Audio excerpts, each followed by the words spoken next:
Yes. I don't actually know how you do it.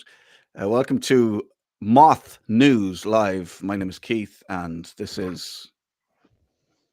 You need to get that sharper, Al. You need to be sharp. Uh, Just, just Al. Just call him Al. um, We have. Why do we have a show?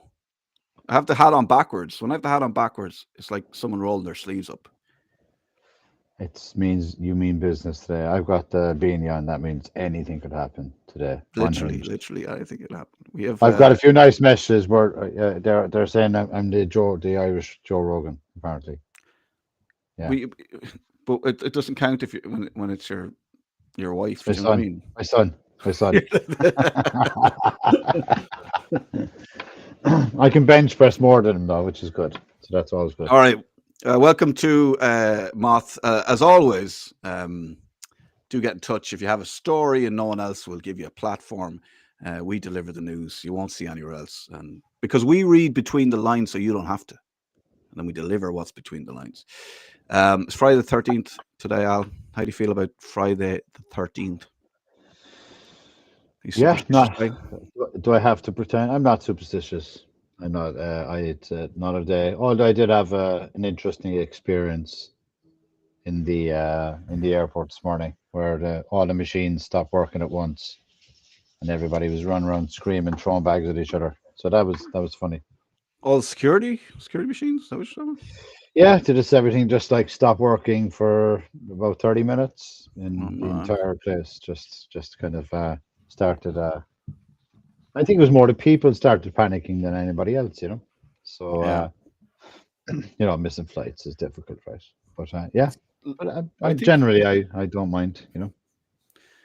I think this you're a pretty chill guy. I think the security has to be the worst thing ever. Security at airport is the worst thing to do ever in the world ever. I hate it. I'm not a flash dude, but I pay for fast track. It's I can't be standing in the queues. Like I'm not like snob. I just physically it hurts me. No, I use fast track because I don't want to waste time. Just get through. But that was closed this morning, so Oh, the fast track was not the fast track; it was the slow it track. was the normal track. You see, Friday the 13th, man. That's why Fast Track was closed. You got to believe. You got to believe in this stuff. Uh, You've No been you, fast track on Friday the 13th, Keith. Just doesn't happen. That's it. you've been around. You've been around the world. Where were you on Monday? I mean, I know you're in Holland, the Netherlands. What do you call it? Yeah, Netherlands. I was in three different locations in the Netherlands actually. So I was speaking at a quantum computing event, which I'm a subject matter expert in. So that's exciting. New technology coming out. Um, next next development in engineering, which is pretty cool. What's Um, quantum? What does that even mean? it's basically in very simple terms. We use computers today use chips. Quantum uses atoms, so it can do multiple permutations in parallel. So it can do like it's physics, right? So you can do like superpositioning, entanglement from a physics side, and then from an engineering perspective, it can run calculations far superior to normal computers. Jesus. So instead of using chips, you're putting the same kind of same amount of information you might have put on a chip onto an atom. Atoms, yeah, use atoms. Yeah. I still don't understand, but I know you're using English words. I just don't understand how you're putting them together and what they mean. But yeah, it's The crazy. best the best description would be if you were trying to understand quantum. It's like flipping a coin, right? Heads or tails. So if you flipped one coin, it doesn't. The coin can flip head or tails depending on how it works. Can change at any time, so you don't know what result you're going to get. Whereas a traditional computer is always binary code. It's noughts and ones. Um, Quantum will depend upon what that decision is made at that time, and then each coin, then which is the superpositioning and entanglement, will make that decision based on that. So it's calculations. Yeah, So Al, good stuff. you get a glimpse into the future every day, kind of, don't you? That like spaces that nobody else know about. Is everything going to be okay? Like, is it going to be horrific? No, I'm very positive. You gotta, I'm very positive about the future. I think, look, Good. Okay. yeah, it's cool. Okay. Get back to protecting the children, man. Look after our children. Look after the future, and Good. stop all this nonsense towards women, and we'll be in good shape. Stop being arseholes is the message from Al today. Just 5 quick Friday the 13th stories for you, just for the crack. If anybody wants to send any in, they can. You can just message us here. There's a message thing on your screen. The Knights Templar, the superstition traces back to October 13th, 1307, when hundreds of Templar knights were arrested and executed on the orders of King Philip IV of France. Bloody French, huh? Kicked off by the French, Friday the 13th. We can blame them. Another thing we can blame the French for. I actually really like the French. Apollo 13, despite being an unlucky number, NASA's Apollo 13 mission ended in a miraculous survival story after a critical failure. Kids, if you don't know what I'm talking about, look it up on YouTube. Hotels and floors, many buildings worldwide skip the 13th floor, labeling it the 14th instead. So they go straight to 14. They don't label it 14 instead. To appease superstitious guests. I was in a hotel in Cork a few months ago, and I was on the 13th floor. Is there a hotel in Cork with 13 floors? Yeah. The Clarion, the Clayton. The Clayton, big tall building. Yeah, 13. Yes. Oh. It's got a 13th floor. And on the 13th floor, it's got room 13. Make of that what you will, but the people of Cork don't. Is the bed upside down? Bullshit. Was the bed upside down? Did you have to sleep on your hanging from the roof? Or? There was no bed. It was just walked into I walked in through a portal and no shower. Walked into a portal, ended up in Kerry. It's the craziest night of my life. You ended up you're just looking at a brick wall. we thought you wouldn't need the window. They were trying to convince me to pay extra for that. Oh, you'll pay extra for that, boy. Oh yeah, secure. This is room 13. You don't want to be looking out at Cork. Bye. You don't want to be looking at Cork, boy. Did it say 13 boy on the door? Yeah. BUOY. Yeah. 13 boy, deal with it. Did Micheál Martin show you to the room? He did, yeah. How did you know? He's omnipresent, that lad. Friday the 13th financial impact. It's estimated that businesses lose 800 million on this day because people avoid major decisions and travel. So, it's got a serious impact, in real life. And the 13 Club in the 1880s, a New Yorker named Captain William. Sounds like something you do, Al. Captain William Fowler founded a club to debunk the superstition by dining in groups of 13 on Friday the 13th.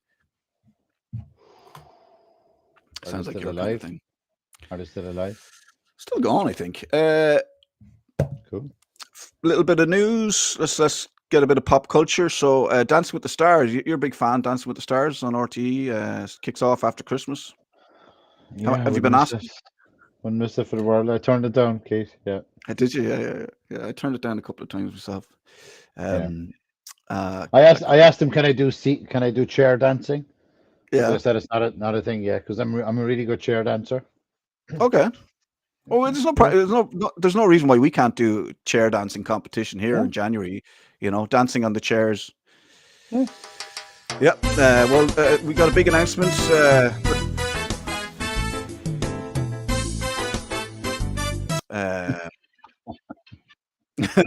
Becca's letting us know here. Is that you? Is that you? Oh, come on. You see, this is people who don't want this shit being known. They're just messing with our shit. Come on, play all the way through. Yay! There you go. So there's a lad, big celebrity, the Monk. He's be honest. He's hot right now. I don't think so, but it was. He likes doing the tango. He does. He likes a foxtrot. And also, we are starting to get messages on our social media. We do have an Instagram. I don't know what kind of people were attracting, but I think this is a message for you. It says, hello, I sell specific sex products, medicines, and various tools. I can't imagine what a sex tool is. But I think I've been called a sex tool. As well as weight loss products. If you are sentimental and you want to see my videos and sexy beauties, there's a link there for you. I will always wait for your news, and that's from Doris. Ring any bells, Doris? No, but it sounds like she's calling us two fat bastards that need to lose weight and and we need help. Yeah. And I don't know why, but Doris sent us this picture of just, I don't know, it looks like the Rockies upside down. So thanks, Doris, for getting in touch. Is it one of those AI generated images where you stared at it long enough? Maybe let's have a look. Oh yeah, it turns into something else. It's clearly it's clearly a sex tool. I can see it now. Yeah. If you stare long enough at it. Thanks very much. Thanks very much, Doris. Al will be in touch. And let's get some serious headlines now. This is shocking, really. Ex-Fine Gael councillor Bill Tormey charged with trafficking and possessing child sex abuse images, which, I mean, that is just absolute. I don't know where to even go with that. Very sad news. The young boy, Kieran Dern, who was missing for 2 years, and there's a search resuming at Drogheda House after a man has been held on suspicion of murder. I do believe a woman was held for 24 hours. She has since been released, so that's ongoing. And I believe the Garda Commissioner, Drew Harris, did say that the appeals resulted in loads of people getting in touch. So they got lots of information from the appeals, which is good news. And also, tragically, a woman in her 50s died in hospital following Galway assault, and a man has been arrested and is currently in custody. So there you go. It's been a week, but highs and lows, I suppose you'd say, highs and lows. But I don't know if you saw this news. I think, Philip is there. We'll bring him in. So we have our MOTH journalist, Philip waiting all the way over in Sweden. Why does he travel to Sweden to do his reports? Is that like, do you pay for that? It's a nice fellow. I'm part Scandinavian, so I can't argue with Philip's choice. It's a cool place. He lives in Dublin. Why do you send him to Sweden to do the reports? Who's funding this? It's global. It's a global outreach. Some fled traffic. I didn't know if you were going to say flagrant misuse of funds or philanthropic. I was going to say something else there, but I didn't. I said I'd retract. Okay, good. Well done. Some crazy dudes that actually believe the truth should be told. We should really let Philip have his say on this. Philip, why does he make you go to Sweden to do these reports? Look, my job is but to serve. I don't ask why. Alan says the truth is out there, and then I just go off in some direction, and I usually wind up in Stockholm where it's cold and dark. And I've been banished to the bedroom this evening because I'm not allowed to be downstairs when I'm talking to you lads for some reason. But here we are anyway. Yeah, that's like Friday evening. They're watching the telly down there. So no way I'll be. You know why you've been sent to their room? Because they can't handle the truth in your house. That's pretty much it. Like, mind you, I think they're downstairs watching Say Nothing, and I think that's more truth than most people are prepared to handle about what happened up in Northern Ireland back in the day, But as I say, Keith, it has been a week, and I don't even know where Alan is half the time. Like, I get these text messages from him on occasions, no idea where he is. Like, but today he was in some place called Hamster Jam the other day. Never heard of it, but he's obviously made it somewhere now. I'm sure everyone here's father has told them the tulips from Hamster Jam joke at some point. No? Okay. And if they haven't, we'll have a full episode on that at some point, I'm sure. Yeah, I'll do my own private episode later for just me on my own talking about the joke about tulips from Hamster Jam. What the hell is going on, Philip? And I mean, you can't turn your back on the news for a second, and this government for a second. Well, it's amazing. Like, it's meet the new boss, the same as the old boss kind of thing. When we saw this thing about BAM coming up there during the week, that it doesn't matter that, what they've done in the past has sort of run over by millions, or it doesn't matter that it's cost millions more than what was originally happened. You're still going to get the work. And it's absolutely incredible, really. Now, I was looking around this afternoon, and I know that Mairead Farrell, who's the Sinn Féin TD, who's the chair of the Public Accounts Committee, was going, okay, she was trying to sound the alarm bells going, are we really still doing this, But I was looking into it today, and really the sort of the problem that we have, or the problem that Ireland has, is there's only a certain amount of contractors who are capable of delivering these big projects. And they know it. So they come into these projects, they go, okay, yeah, your budget's what? Your budget's 100 grand? That's fine. That'll be 4.5 billion, you know? And this is the way, and because of the fact that there's nobody else to go to, there's still like 3 or 4 people sitting in the room. We go, okay, it's the same 3 or 4 people again.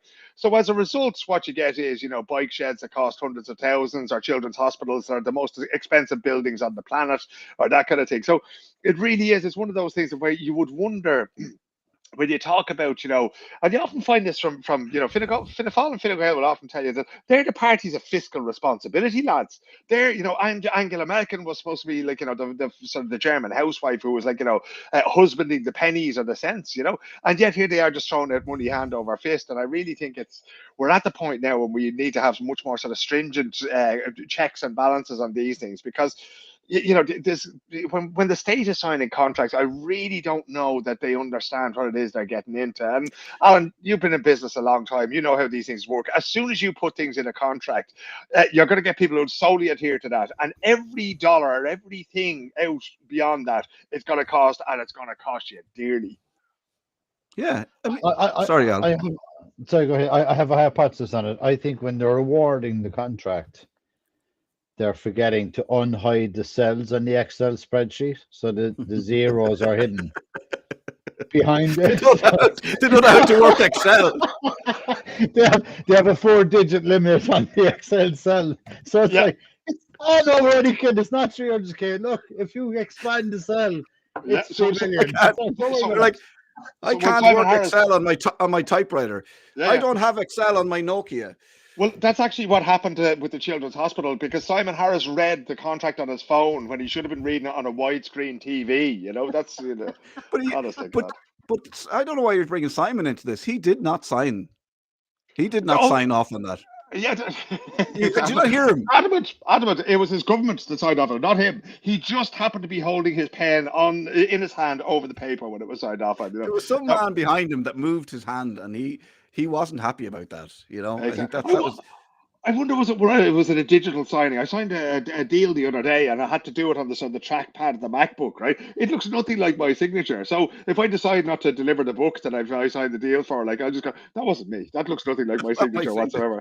So actually, maybe Simon should try that. You call up BAM and go, lads, I'm sorry, I don't recognize this at all. You know, I had to look at the big screen TV there. That's actually cost me far more than what I originally expected. So can you show me my signature here? Or if it was me, Hall Martin, it's probably just an X in the bottom corner, you know? I can't sign nothing. Sorry, keep going. Go on, Al. No, I was going to say they apparently they fulfill the contracts in pencil. I think it was a very thick red crayon. Yeah, no, ink costs extra, lads. That's going to be another 2 billion on top of that if you're going to sign it in ink, like, you know. So, but mind you, actually, I'd actually say it's the opposite. It seems like those contracts were signed in blood, because no matter what they do, they can't get rid of them. It's some sort of, it is like some sort of deal with the devil. Like we have your soul now. And if you look at the shape of the Children's Hospital, it does look like the eye of what's your man's name? Sauron. It's the eye of Sauron. So everything they're being pulled towards the eye of Sauron. And they're being shut out every pound, every penny, every note they have in their pocket, credit cards, all sorts, just being sucked into this eye of Sauron. I actually hope that's deliberate. But you know what? It brings up to some of a wider point there, lads, because there is that thing, like where I'm sitting now, there's a railway line that goes from the centre of Stockholm out to the airport, right? And it was sold off for what looked like a pretty penny kind of thing. But there was all sorts of, you know, deals put in place for 40 years and that kind of thing. And essentially it turned out to be, you know, one of those things where we transfer an asset from the ownership of the state to a private company, right? And they're making out like bandits. And then they said, okay, can we send a regular commuter train, as if you're going to have the Dart stopping at Dublin Airport? You know, we've heard that pipe dream before.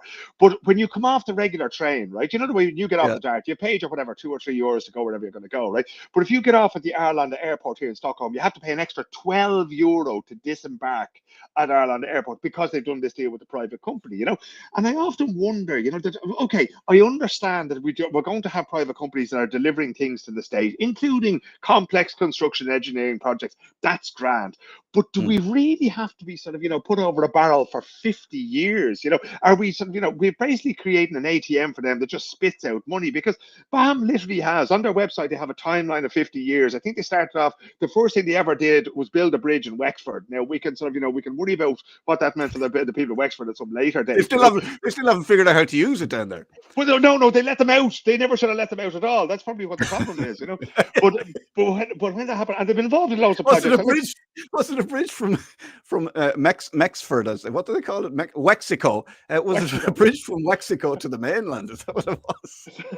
That's probably what it should have been back in the 50s. Like, okay, we'll just route everybody from the southeast directly to London, But when you have those situations where these ads are sort of put, and they are, I mean, it's not a monopoly, but it's not far off. As I say, there's only a few companies that can deliver that kind of thing. And funnily enough, they often sort of deal with one another, because BAM is actually part of a group.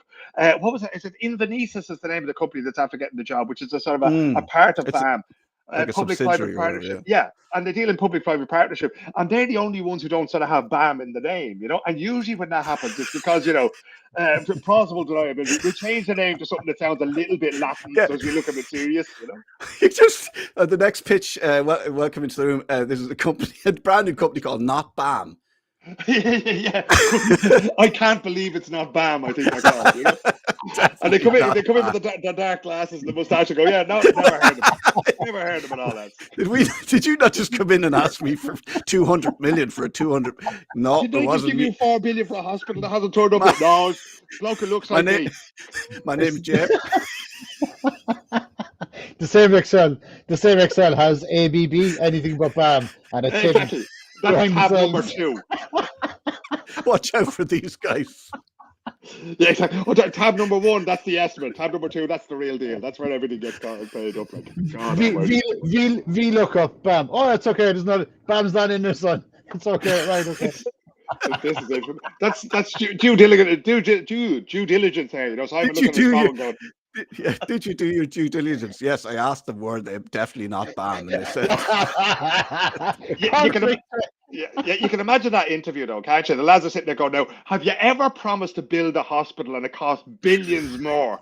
And I go, jeez, no, wouldn't do that like that, chief. No, you've got one guy in the group going, yeah, we did. Shut up, Jeff. You're ruining it, Jeff. Jesus. It's an economical matter. Exactly. That's an ecumenical matter. All right. Or then, of course, the other thing, if you want to get into that, is like who we've all worked for in the past. We see Owen Hayes of the Social Democrats there, and he was getting talking about his shares in Palantir and that kind of thing, And I was often thinking about, God, have I ever done anything for anybody, who subsequently went to war or invaded somewhere or did something like that? Yeah. And I imagine, everybody going back to their LinkedIn and that kind of thing. Like, I wonder if BAM actually have a page on LinkedIn. I'll have to check that out for the next time we talk and see what's going on. Yeah, because I mean, you don't know who BAM own or who where. Who else they're involved and where that money's ultimately going. That's the problem. And we've spoken about it before, Ali. You've got to be very careful, because it all ultimately goes back to 4 companies, and they probably are giving a wreck of money to anybody. They're into anybody starting a war. They're there with a few quid. It's good for business. This is the Eye of Sauron. Is that how it's pronounced? The Children's Hospital. So you can imagine. Mordor, yeah. Mordor, is it? Yeah, it's Mordor, but this is the thing, Sauron or whatever. Yeah. The eye. So I'm going to go.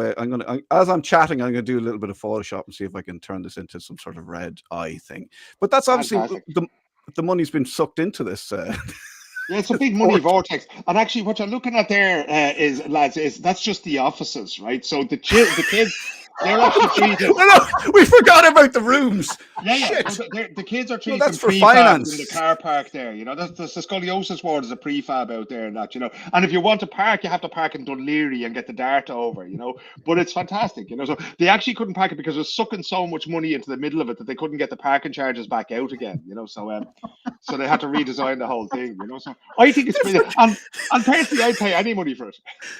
And I think the train is going to run to the airport from there, right? They're going to put they're going to connect the train line. Yeah, exactly. It's going to cost €12 when you come up out of the train. It's like an extra €12. I'm sorry, you're not getting in.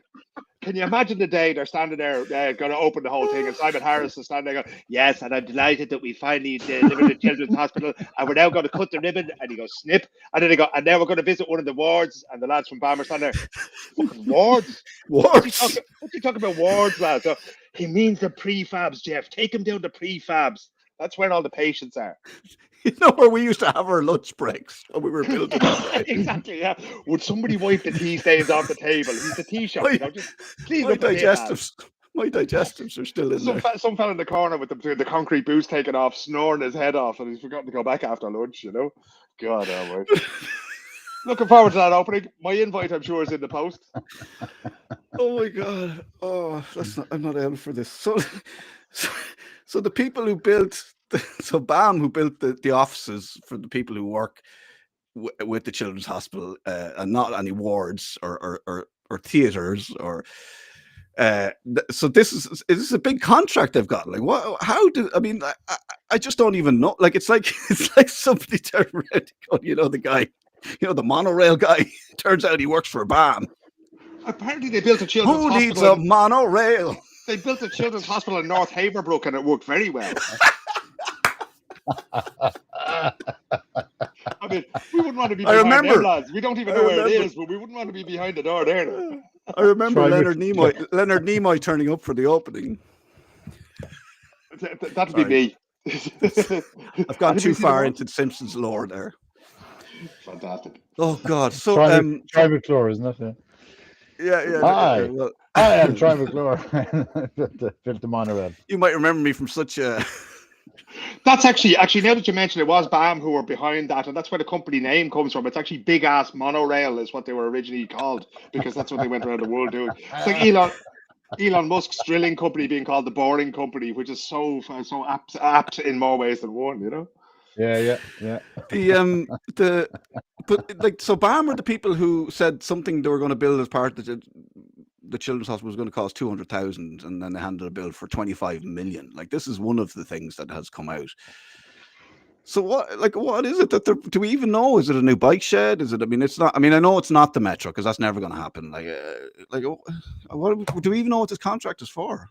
Do you know, this is the thing. So I started looking into those things, and once you start looking at public procurement documents, your head would just explode. And I think that's part of it. It's like the complexity of these things. Now, again, we have to be serious for a second here and say that this is a very badly needed hospital, and it is a very, very big project. Yes. We get that. And of course, it's going to cost billions and that, But at the same time, and again, as I was mentioned earlier on there, the moment you start to put things down in a contract, right? And I think this happened. You'll see this happen during COVID a lot, when they're talking about personal protective equipment. PPE, as it was called back in the day, and all of a sudden, a mask was gone from so the first 1,000 masks are €1, and every mask after that is €1,000, and they go and they were in such a hurry that they didn't check out the contracts at all, and people are paying millions for plastic. And then of course in the UK you had that situation where somebody who had no experience in these things whatsoever was selling stuff that didn't exist, which is the greatest business model I've ever heard. It's like, there you go, there's 10 million quid for stuff. When can you deliver that? Never. Grand, get to it, kind of thing.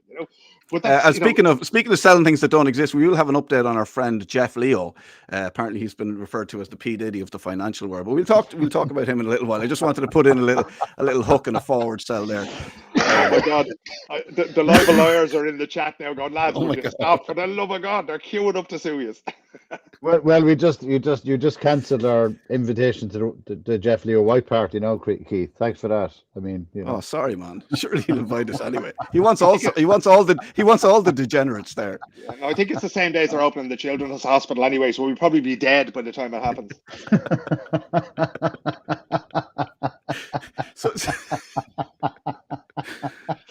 He's swinging Jay-Z. He's swinging Jay-Z right now.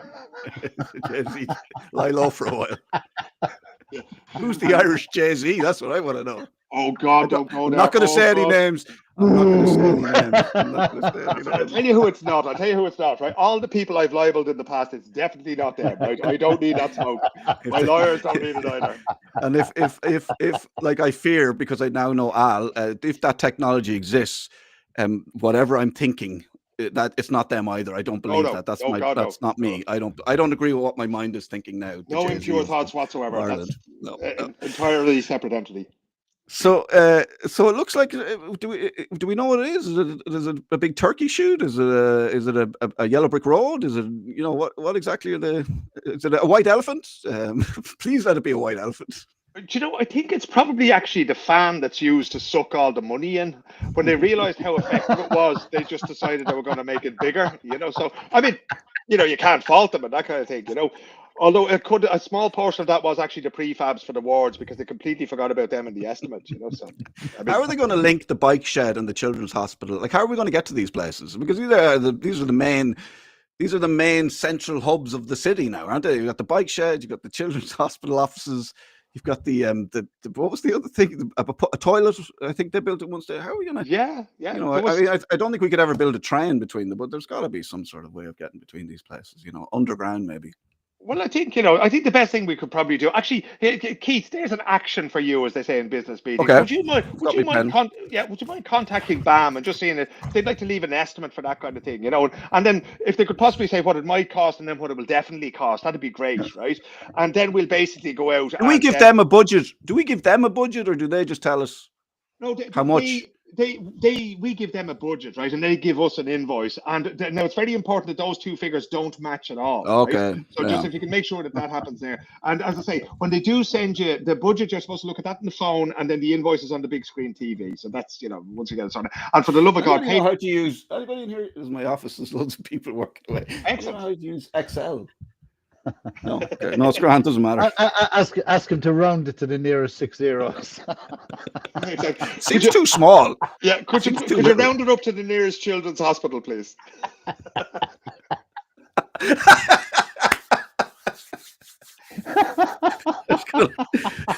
That's got to be the in the lexicon now at children's hospital. Like it used to be as sick as a small hospital. Now it's as expensive as a children's hospital. Exactly. I went out last night. I spent about a children's hospital. I can see them with the abacus. 1, Yep. 2. Wait. I lost count. What's that? What's that again? Could each thing not be a million? Could you not do it that way? No. Do you remember, Keith, when you were back in college and you were studying journalism, and they'd say, if you're supposed to give a count in, it'd be 1,000, 2,000, 3,000, and then you'd start your piece to camera, your piece on the radio, or whatever. And in politics, they have the same thing, except they go 1 children's hospital, 2 children's hospital, 3 children's hospitals, and then you tell the biggest, fattest lie you've ever heard in your life about the money you're spending. Yeah, so if a politician passes out and they're doing mouth to mouth, it's like. Children's hospital. If only we had a real hospital, we wouldn't have to do this. We'd have doctors. I think them all away. I think somebody, when they were going through 1 Mississippi, they thought the M stood for million. So 1 Mississippi, 2 Mississippi. It's like that the old joke about Bono. When he was on stage during the sort of after Live Aid, and he's there going, he's clapping his hands, and he goes, clap, and then he says, every time I clap my hands, a child dies. I go, will you stop clapping your fucking hands? So that's what we need. We need the Voldemort of the music scene. Ty Hickey has a great video that we'll have to stick in the show notes. It's brilliant. It's only been a minute long. Definitely send it on. We will. We don't. I don't think we learned anything, Philip. But it was really nice to talk to you and to have you go to Sweden and then just be on a camera and chat to us about I'll stuff. stay here for a while until I hear from Alan again. Anyway, until he'll back me up out. So, but it's a nice way to start. You just arrive at the airport. Exactly. Yeah. No, I'm actually here to see if I can build a children's hospital. I'm short a few quid. Great way to start the weekend, chaps. And I look forward to speaking to you again very soon. See you, Phil. Thanks very much. Thanks for nothing. Thanks for nothing, Philip. You're more than welcome. The bill is... Sorry, I cut you off there. Go on, finish it. No, I said thanks for nothing. The bill is in the post. Don't worry. And it'd be far more than the original estimate. It better be millions this time. Don't come to me with thousands. A5 envelope. Don't come to me with thousands. A3. Open up the big TV. I wanted one of those big, massive charity checks. In pencil. Right, well, speaking.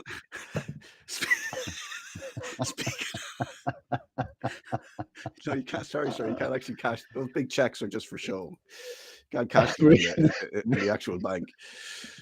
Oh God! Really? Speaking of funding for things like Children's Hospital and money disappearing in Mordor, and our friend Jeff. Jeff, my name is Jeff. We'll give a little update about Jeff. My name's Jeff.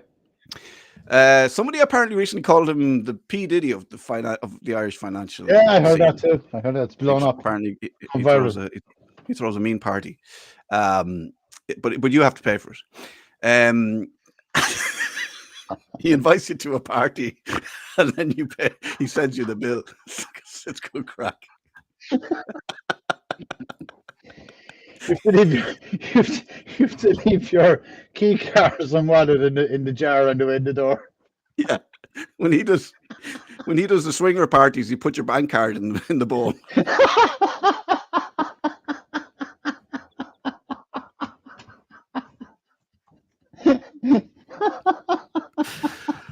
Oh my God! Sum up on the kitchen table. Yeah, when you're walking in the door to the party, you just hear this ding, ping, little ting number. Sort of horror. I swore I heard my phone tapping off it. Anyway, he's got the screen up in the wall with the counter, and it's like counting around. He's doing his own telethon. He's like live from the sitting room. We're up to 5 billion. Oh my God! Where's this money going again? And tonight we raised. Yes. Bob Geldof on the phone. Don't go out for a pint tonight, for fuck's sake. Get on the phones. Donate. Where's the money going? Never you mind. It's the only party that the oh God, the food and drink has barcodes on it.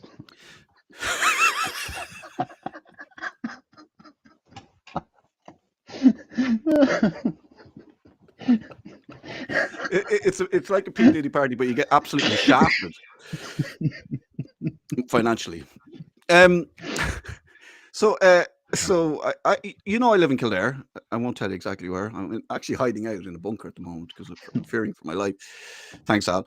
But I live close to. Have you heard of a town called Straffan? Yeah. Straffan is famous for the K Club. K Club is a massive sort of destination hotel, beautiful place, and the pride of Kildare.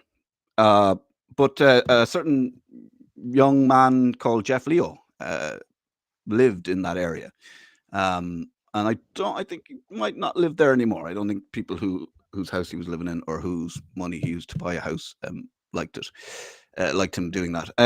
But so we've spoken about Dundrum, and we've spoken about Dundrum House and how basically whoever is running Dundrum House, whoever's doing whatever they're doing with Dundrum House, I heard a rumor actually that it was the Gardaí were told that it was going to be turned into accommodation for the Garda cadets, and that was something that was in the pipeline. As I presume that's as well as the luxury golf course, spa, destination hotel as well, and then the cadets just hanging out in there in their bunk beds.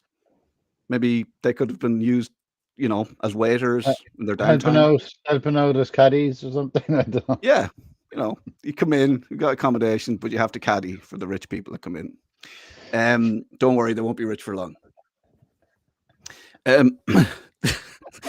So we know they become employees after staying there for a weekend. Millionaires coming in on Friday, working in the kitchen by Monday. Yeah, you'd be working side by side with Conor McGregor. I owe you. How long have you been in here? 20 years. Just doing the dishes to pay my bill. Something I didn't even know I was buying. Can Boov go to the out now? Can we go to the out now? Oh my God. Anyway, so Jeff Leo was involved in Dundrum House. It's fair to say the town of Dundrum is, a shadow of its former self. The people of Dundrum are not happy. They're very sad. And it's like, especially coming up to Christmas, you feel for them because, when it's your town and you want the best for it, and the businesses are pulling a certain way, and everyone's trying to do the best for it, and you've got sort of get this good news, and you think someone's coming in, they're a good person, they're going to do great things, and then it turns out to be a crock of shit. Like that's hard. Like you're talking about real lives here, and so that's a whole town, and now it turns out, because I live where I live, and you hear these, I'd never heard this guy before, but we start talking. You know, when you see like, you know, when you're thinking of buying a red car, and then every car you see is red, you know, that kind of way. But now I keep hearing this name coming up, Jeff Leo. Maybe it's just me, my ears are tuned to it. But he lived in Straffan, and apparently that town, he's, you know, they're just, people are very, very upset in that town. So like, you're talking about a guy just wandering around the country. Like it's quite a skill to kind of have that effect, negative effect on a whole town. One, but there's two now, and possibly another one. So, I think another town that was quite put out was Selbridge also, right? So if you're looking into that, because he had that Selbridge Manor for a while, and that took a turn as well, right? I mean, there was a big story about that. He didn't pay. There's a big issue. They were trying to get their redundancy paid, and that was drawn out, and all that kind of stuff. Selbridge Manor as well. I believe this is hypothetical, but I believe that if you're maybe to buy a manor for, say, 25 million, you might have to pay off everybody. But if you only bought it for 22 million, you might not have to pay off anybody. And there seem to be, sometimes you can get some sort of weird deal like that, but that's just a hypothetical situation. I don't know if that actually happened. But it seems that from people I've spoken to, he's bought, like, this guy's more castles than, like, I can't think of anything. He's got more. Help me out here. Harry Potter. He's got more castles than, I was thinking more. Count Dracula. Maybe. Come on, he's got more castles than. Anyway, Lego. The Castle 4X. Legoland. There's got to be a funny joke there. If anybody can think of a funny joke. He's got more castles than Disneyland. This guy has more castles than Walt Disney. And he's bought houses, he's bought hotels, he's bought pubs, he's sold pubs, some of them a couple of times apparently. I don't know. This is all secondhand information, rumor, and I'm just shooting the breeze here. Investing in movies was another thing that was done. I believe investing in a movie is a good way to, you know, if I decided, Al, if you came to me with some financial advice, and I might say, well, what do you want to do? So, well, I don't want to pay as much tax. I might say, well, why don't you invest in movies? You know, some great deals going on there. So there was some movies. I don't know which movies. I don't think. I immediately, for some reason, thought of. Have you ever seen the movie that Flatley made? Catch Me If You Can.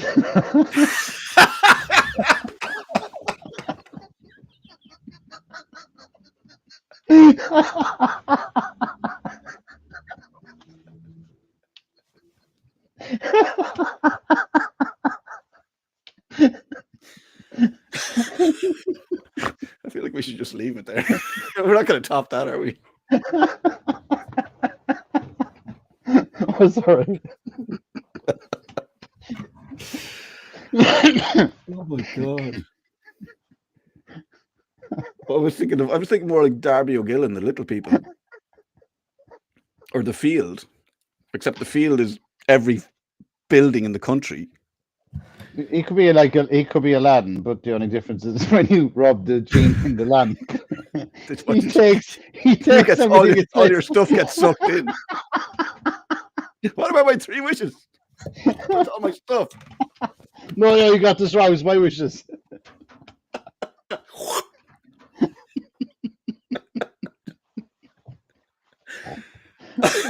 Yes, I will buy this magic carpet off you. How much? That's a steal. You owe me. But then I don't actually own it. How does that work? Yeah, you owe me your own carpet. All I'm saying is, if a man called Jeff approaches you with magic beans and he wants to swap them for your cow, go for it.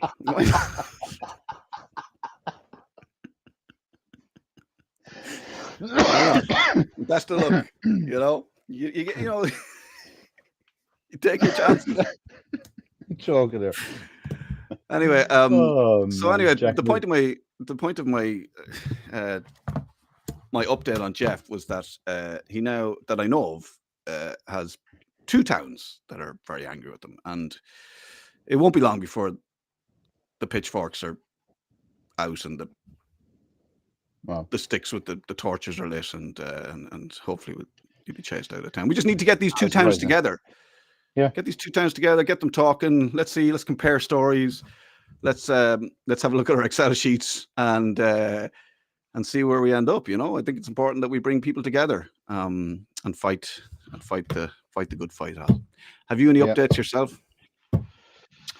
I know Al is absolutely wrecked because he's literally I'm all good, man. around the world in 80 days. 4 days around the world, circumnavigating. But all good, man. Yeah, look, it just in consistency with that on our colleague Jeff. So yeah, we're getting a lot of feedback at this stage from a lot of different sources. Yeah. So it's going to get very interesting for the guy, you know. But he's going to keep going. Look, again, my point is like how is these guys like defending him or representing him? You know, like it's at this stage, it's kind of like, you know, flogging a dead horse or a sting from a dying wasp. You know, just call it, and you know, yeah.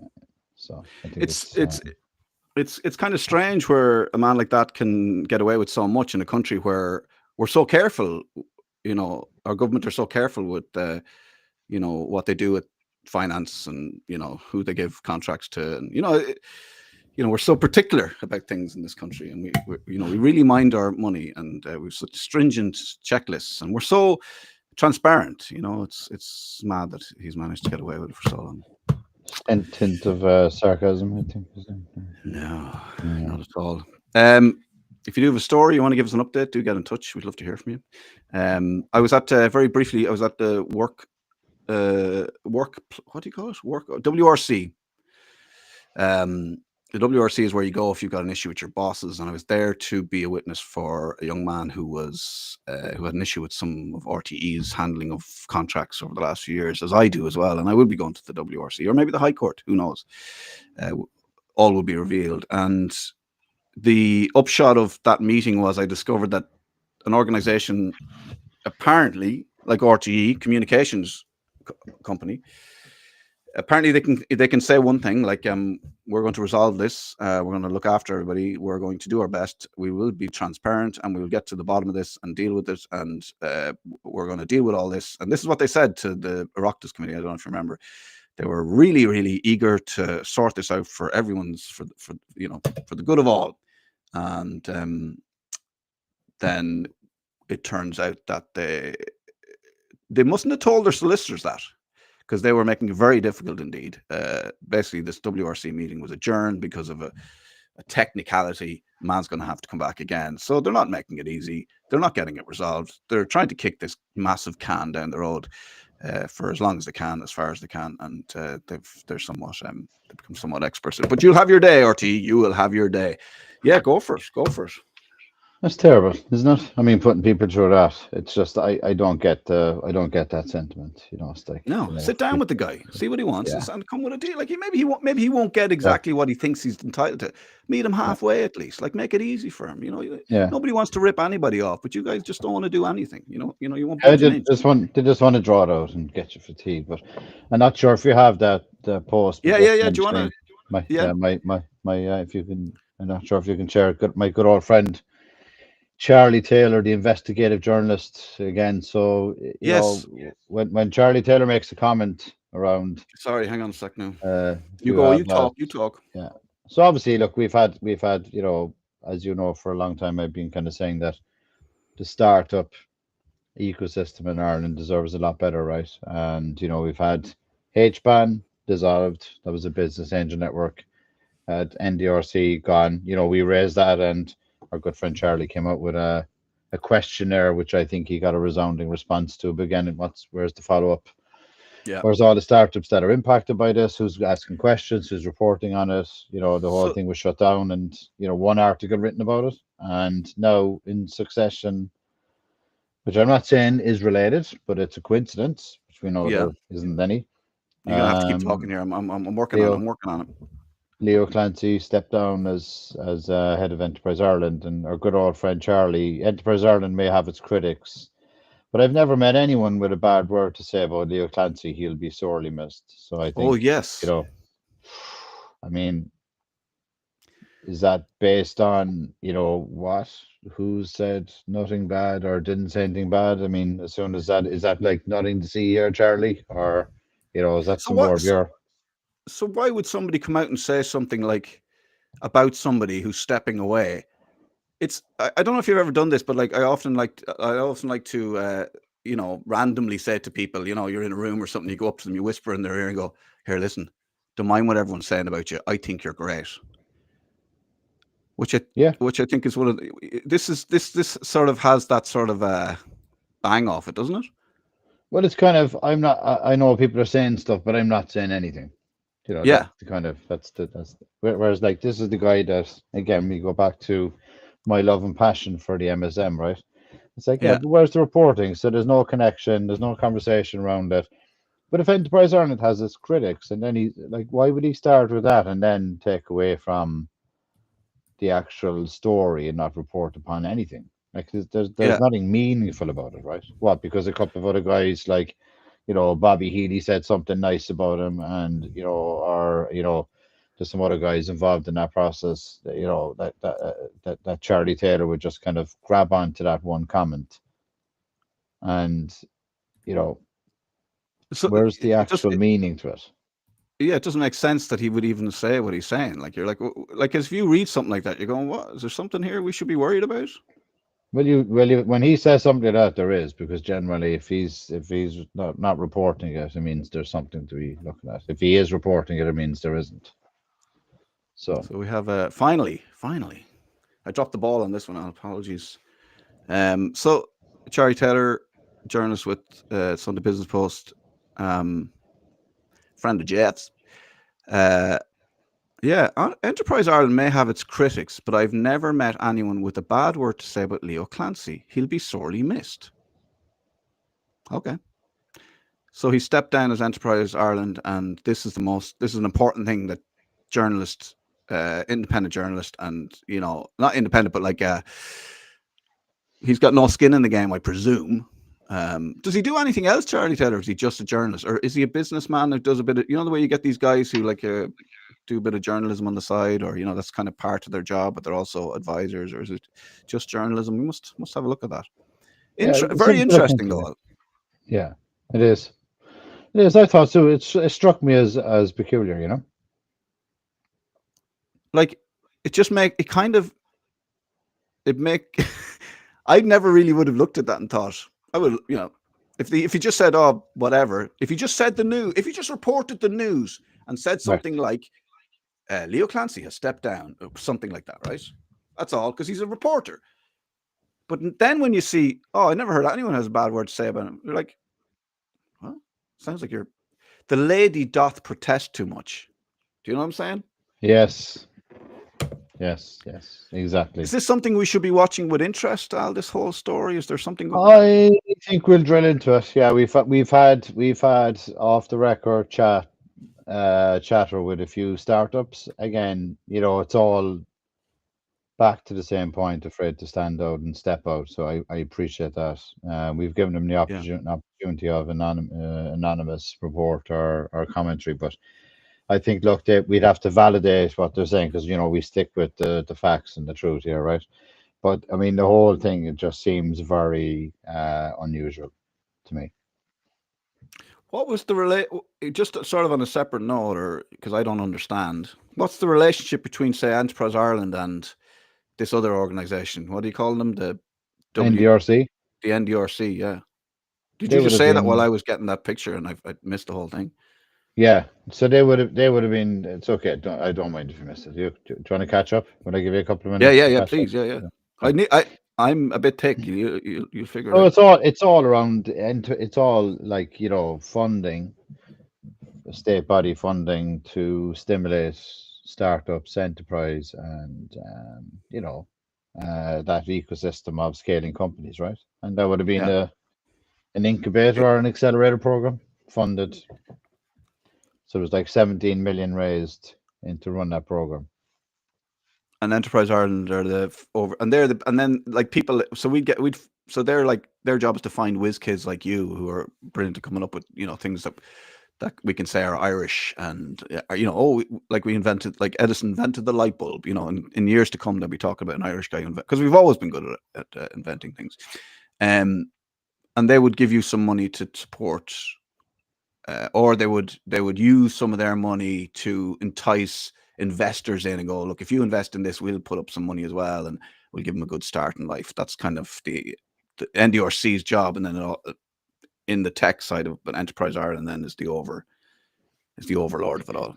Yeah. So they would have paid, research or private companies, the likes of Republic of Work or the hub in Kerry, Dogs Patch Labs in Dublin to run this program, right? Which is a significant and substantial amount of money. And then they would have had advisors like Bobby Healy, Pat Feely, Phelan, and all these guys on the board, right? That are, successful. I've never heard anyone say a bad word against any of those guys.